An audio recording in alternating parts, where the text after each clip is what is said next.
भारत के गांव से लेकर यहाँ के शहर हम आपको दिखाते ही हैं, साथ ही यह भी बतलाते हैं कि वहाँ क्यों जाएं और कब जाएं।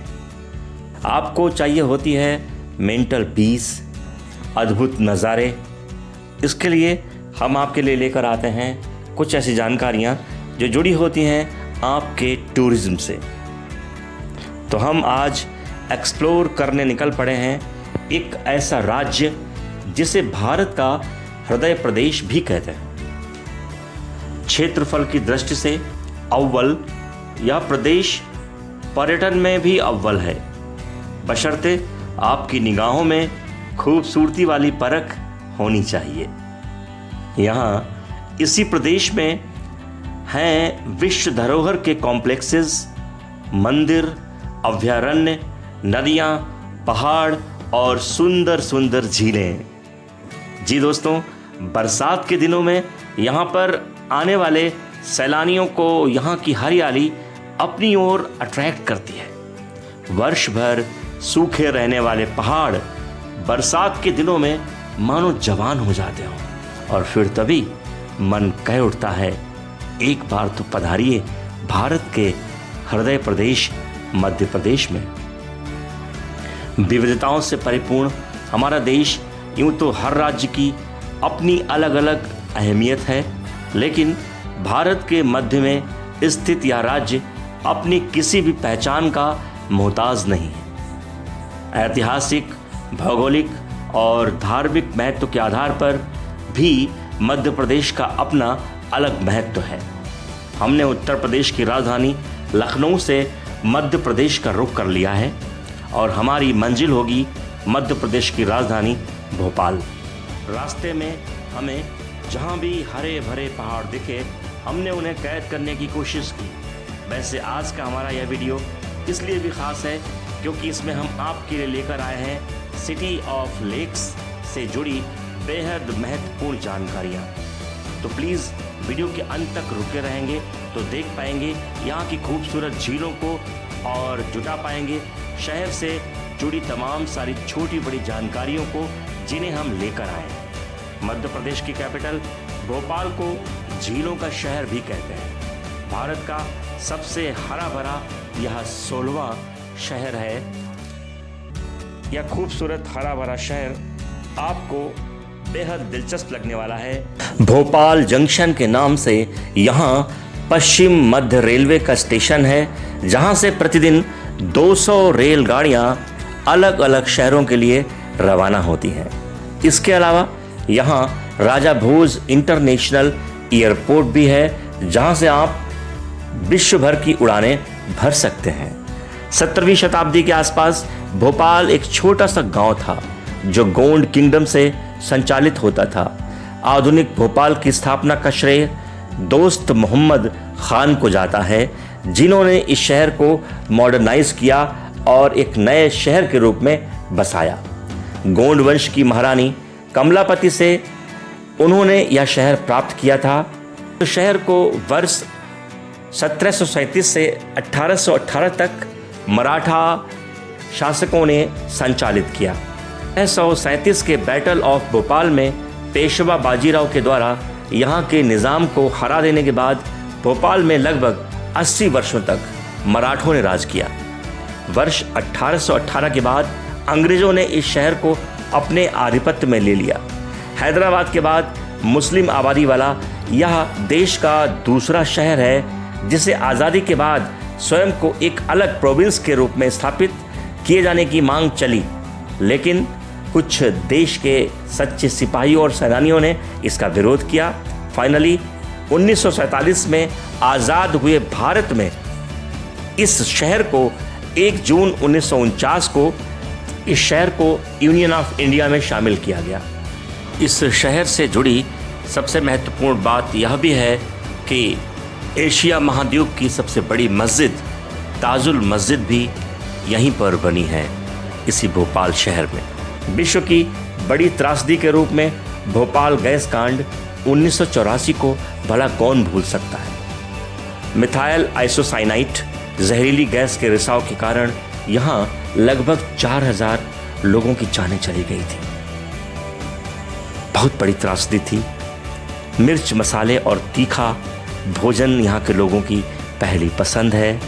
आइए अब आपको ले चलते हैं भोपाल की प्रमुख झीलों की तरफ। यहाँ बनी अपर लेक और लोअर लेक 2 प्रमुख झीलें हैं, जिनके कारण इस शहर को सिटी ऑफ लेक्स भी कहते हैं। स्थानीय लोग इन समंदर जैसी झीलों को बड़ा तालाब और छोटा तालाब कहकर भी बुलाते हैं। यहाँ का भोजताल, जिसे हम अपर लेक कहते हैं, भोपाल शहर से पश्चिम की ओर स्थित है। पूरे शहर की लगभग 40% आबादी पीने के पानी का जुगाड़ इसी अपर लेक से करती है। नैनीताल, भीमताल, तल्लीताल, मल्लीताल और पता नहीं कितने ताल, सब तालों के ताल अगर मिला दिए जाएं और उनको 10 टाइम्स मोर मल्टीप्लाई कर दिया जाए, उसके बाद भी वो इस बड़ी सी झील को छू तक नहीं पाएंगे। शायद इसलिए कहा जाता है कि कहाँ राजा भोज, कहाँ गंगू तेली। राजा भोज की बनाई यह सुंदर झील, जिसका निर्माण यहाँ के शासक परमार वंश के महाराज भोज ने लगभग 1000 वर्ष पूर्व करवाया था। राजा भोज उस समय मालवा साम्राज्य के सम्राट हुआ करते थे। उन्होंने इतना बड़ा तालाब बनवाया क्यों? इसके पीछे एक बड़ी दिलचस्प कहानी है। बतलाते हैं कि एक बार राजा भोज चर्म रोग से पीड़ित थे। राज वैद्य तक उनके उपचार में विफल हो गए और तभी एक संत ने उन्हें सलाह दी कि 365 अलग अलग नदियों के जल को एक साथ मिलाकर राजा यदि स्नान करते हैं तो उनका रोग ठीक हो जाएगा। और तभी राजा भोज ने अपने इंजीनियर्स को बुलवाकर इतने बड़े तालाब का निर्माण करवा दिया और का रोग ठीक हो गया। वर्ष 2011 से पहले इस झील को बड़ा तालाब कहते थे, जबकि 2011 के बाद राजा भोज के सम्मान में इसका नाम भोजताल रखा गया। भोपाल के स्थानीय लोग सैर सपाटा, मौज मस्ती करने और जल विहार करने के लिए यहाँ चले आते हैं इसी झील के किनारे। इस झील का धार्मिक और सांस्कृतिक महत्व भी है। यहाँ इसी झील के किनारे कुछ मंदिर भी स्थापित हैं, क्योंकि झील से पूरे शहर के लोगों की पानी की ज़रूरतें पूरी होती हैं।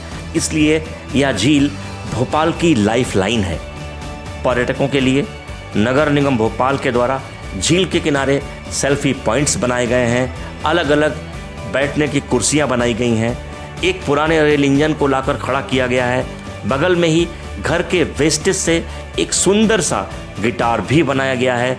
झील को देखकर ऐसा मालूम पड़ता है मानो हम किसी समंदर के किनारे सैर कर रहे हों। यहाँ आने की कोई टिकट नहीं लगती। झील में कुछ लोग कपड़े धोकर अपनी जीविका चलाते हैं और झील को गंदा करते हैं, जो कि अच्छी बात नहीं है। यो तो इस झील को किसी भी कैमरे में कैद कर पाना बहुत मुश्किल काम है, लेकिन जो रिकॉर्ड मुझे भोपाल नगर निगम की ओर से प्राप्त हुए, उसके आधार पर दी गई जानकारी के अनुसार इस झील की जो लंबाई है वो 31 वर्ग किलोमीटर है। सोचिए आप, 31 किलोमीटर की दूरी वाली झील आपने हिंदुस्तान में तो नहीं देखी होगी। नैनीताल, भीमताल, तल्लीताल, ये जितने भी ताल और झीलें हैं वो इतनी बड़ी नहीं हो सकती। आप अंदाजा लगाइए, उस दौर में जब लगभग आज से 1000 वर्ष पहले राजा भोज भोपाल पर हुकूमत किया करते थे और उन्होंने यह इतनी बड़ी झील बना करके तैयार की, जिसे देखकर अंदाजा लगाना मुश्किल है यह झील मानव निर्मित है या फिर प्राकृतिक है। यद्यपि अभी भोपाल शहर इस झील के इर्द गिर्द आ गया है, लेकिन जिस दौर में यह झील बनाई गई थी उस समय यह झील शहर से बहुत दूर हुआ करती थी। बहरहाल अभी जितने भी लोग भोपाल घूमने आते हैं, चाहे वो सैलानी हो या फिर कोई भी आम नागरिक, वे सभी बिना इस झील के किनारे आए रह ही नहीं सकते। और आप जब कभी भी इस झील के किनारे आते हैं तो आप महसूस करते हैं कि शहर की तुलना में इस झील के आसपास का टेम्परेचर कम से कम 5 डिग्री सेल्सियस कम है। जल संरक्षण अत्यंत आवश्यक है। हमारी जिम्मेदारी है कि हम अपने आसपास के नदी, नाले, झील, झरना, उनका संरक्षण करें, उनके जल को किसी भी सूरत में गंदा ना होने दें। इन झीलों में, नदियों में, तालाबों में कोई ऐसी वस्तु ना फेंकें जिससे कि इनका जल दूषित हो और भविष्य के लिए एक बड़ा संकट पैदा हो जाए। बतला दूं कि भोपाल शहर 1972 में मध्य प्रदेश की राजधानी बना। इससे पहले यह एक अलग शहर के रूप में सीहोर जनपद का एक शहर हुआ करता था। लगभग 1707 के आसपास से देश आजाद होने तक इस शहर पर भोपाल के नवाब परिवार की हुकूमत भी रही। आपको शायद अंदाजा लग गया होगा कि भोपाल शहर का नाम लेजेंडरी किंग राजा भोज के नाम पर पड़ा। परमार राजपूत राजा भोज ने 11वीं शताब्दी में इस शहर को बसाया था। शहर सच में बहुत ही सुंदर है। चारों तरफ पर्याप्त हरियाली है, फूल पौधे हैं, शांति है।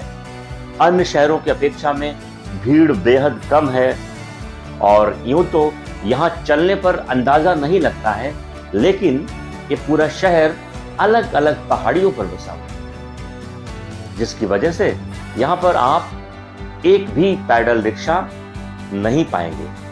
इसके लिए आपको लेनी होगी टैक्सी या ऑटो की मदद या फिर ई रिक्शा की मदद। भोपाल अपने आप में सच में बहुत सुंदर शहर है और यहाँ की झील मानो कि सोने पर सुहागा। तो दोस्तों, जल्दी ही आपको दिखाऊंगा यहाँ की लोअर लेक अथवा छोटी झील को। जल, जंगल, जमीन हम जितनी सुरक्षित रखेंगे, हमारा देश और हम उतने ही सुरक्षित रहेंगे। हमारा देश और हम उतने ही सुंदर बनेंगे। अतः इन नदियों को, इन झीलों को स्वच्छ रखना हमारा नैतिक कर्तव्य है। वीडियो कैसी लगी कमेंट्स करके बतलाएं। और अगर भोपाल के साथ ये वीडियो देख रहे हों तो उनसे मेरी अपील है कि आप लोग झील को स्वच्छ तो रखें ही, साथ में दोपहिया वाहन चलाते समय हेलमेट ज़रूर पहनें। मैंने भोपाल विजिट में पाया कि यहाँ के लोग हेलमेट बहुत ही कम संख्या में लगाते हैं, जो कि अच्छी बात नहीं है। पुलिस के डर के लिए नहीं, अपने जीवन और अपनी सुरक्षा के लिए हेलमेट को ज़रूर पहनें। अगर आपको लगता है कि मैंने वीडियो बनाने में मेहनत की है तो आप लोग हमारे चैनल को सब्सक्राइब करें, वीडियो को शेयर करें और देखते रहें हमारे प्यारे से यूट्यूब चैनल को, जिसका नाम है लखनऊआ दंद फंद। जल्दी मिलते हैं किसी दूसरे वीडियो में। तब तक के लिए जय हिंद, जय भारत।